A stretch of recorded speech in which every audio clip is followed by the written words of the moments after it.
Hi, this is Mike with tfbtv, and unfortunately this is not an EM2.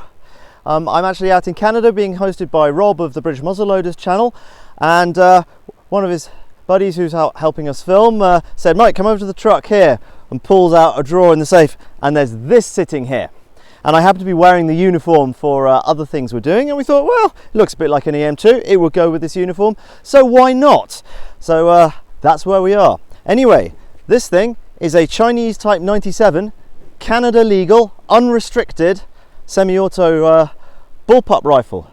Now this one's in 223 Remington. It's basically a bullpupped AK, and civilian version of the current Chinese service rifle. Now they've got their own funny proprietary cartridge with an AK type mag. So rock in these, we have to insert that way. Mag release is a bit really awkward, but apparently you can get an aftermarket ambidextrous one. Now it's quite a funky little toy, and back in the day when I was playing soldiers at school and university, I had to suffer the SA80A1 and the L98A1 Cadet GP, straight pull, non-semi-auto version of the same deal. So I have a complicated relationship with bullpups. In general, I don't really like them, but this one, aside from the control issue there, is not too bad. It's short, it's light. We did some shooting with it yesterday, and its balance is kind of weird, typical bullpup thing, but it's so light it doesn't really matter. So controls on it, safety catch is just up here and is a complete nightmare. Apparently on the actual military one it's much more sensible. Cocking handle there, gas operated, gas piston under there.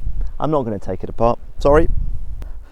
So front sight is a Soviet style post in a globe. Rear sight is a kind of small aperture, 4-position rotates, and you've got 100, 300, 500, and what is that supposed to be?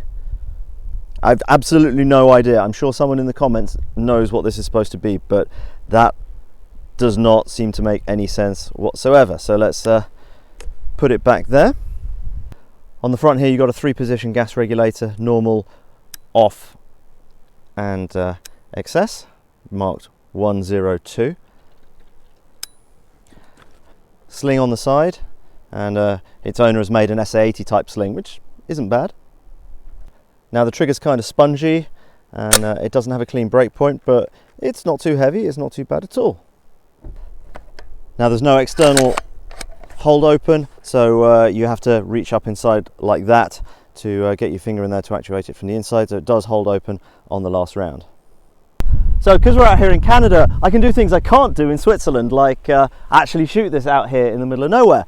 So I've got 4 targets out there. I'm going to do a sort of run and gun thing. Going to give them 2 rounds from the start position here, and then I'm going to advance and give them 2 more with lots of mag changes, because this is, after all, Canada. The gun's not restricted, but the magazines are, and although these are were 30-round mag bodies, they are in fact limited to 5 rounds according to Canadian law.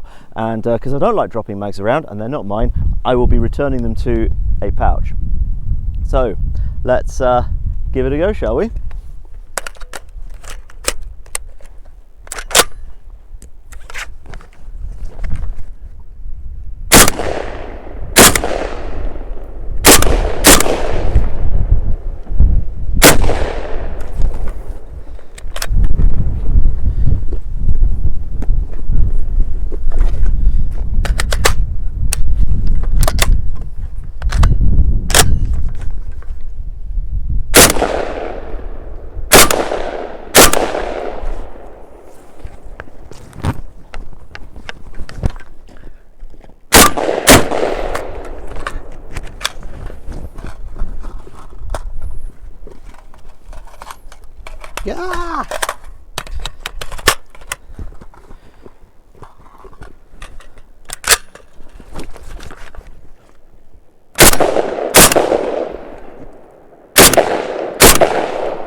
and I'm spent.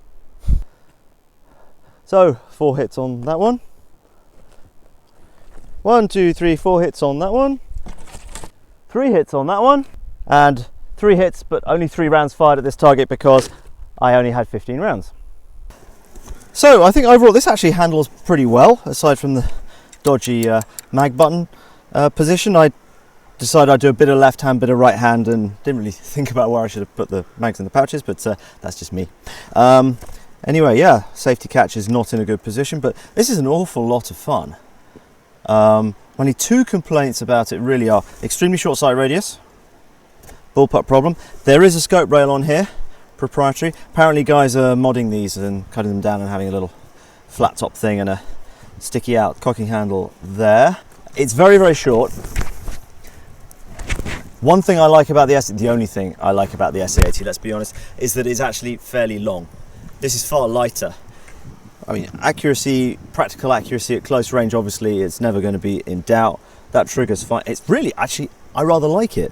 If it was mine, I would get it modded, as I mentioned. Possibly slightly longer forend if you could get one. I think it's nice. Certainly, if you put this and an SA80 in front of me, this with an optic and an SA80 in front of me, I'd likely go with this one. So there you go. Thanks so much for watching. Please like and subscribe to TFB TV if you haven't already done so. Many thanks to our patrons who help support the channel, and particular thanks to our sponsors Ventura Munitions, who help to make this kind of content possible. Bye.